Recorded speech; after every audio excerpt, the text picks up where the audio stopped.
उत्तरकाशी के धराली में महाविनाश के बाद तमाम तरह के सवाल उठ रहे हैं। पूछा जा रहा है कि आखिर ये आपदा कैसे आई है, इसके पीछे के वैज्ञानिक कारण क्या है। कुछ लोग बादल फटने की घटना से इनकार कर रहे हैं, तो कुछ लोगों का दावा है कि यहां बादल नहीं फटा, बल्कि इस जगह पर अस्थायी लेक बना और भारी बारिश से टूटकर तबाही मची है। तो चलिए आपको इस रिपोर्ट में समझाने की कोशिश करते हैं कि इस तबाही की आखिर वजह क्या हो सकती है।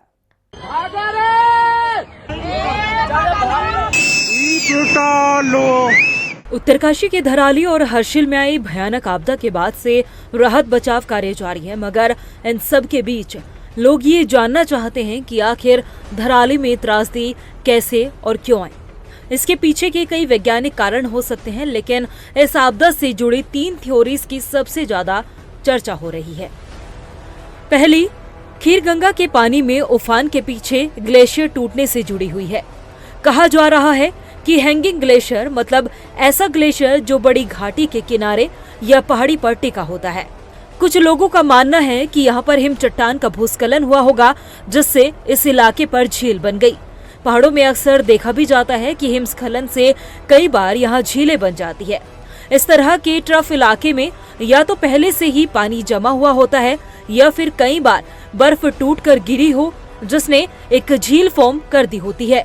और कई दिनों की बरसात से ये ट्रफ इतना भर गया होता है कि वो पानी को नहीं संभाल पाया और वो ब्लीच करके नीचे आया और उसने पूरे धराली इलाके में तबाही मचा दी।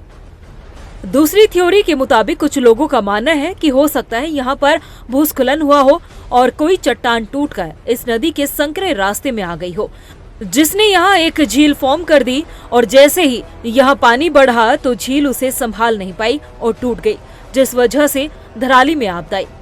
और तीसरी थ्योरी बादल फटना बताया जा रहा है। तो क्या ऐसा हो सकता है कि यहाँ इतनी बरसात हुई हो कि इस छोटी सी नदी में इतना पानी आ गया कि उसने पूरे धराली को ही खत्म कर दिया।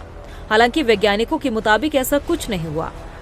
आमतौर पर बादल तभी फटते हैं जब बहुत ज्यादा बादल एक जगह इकट्ठा हो जाते हैं और उनमें इतनी ज्यादा नमी या कहे पानी भर जाता है कि वो संभाल नहीं पाते, तब बादल फटने की घटना घटित होती है।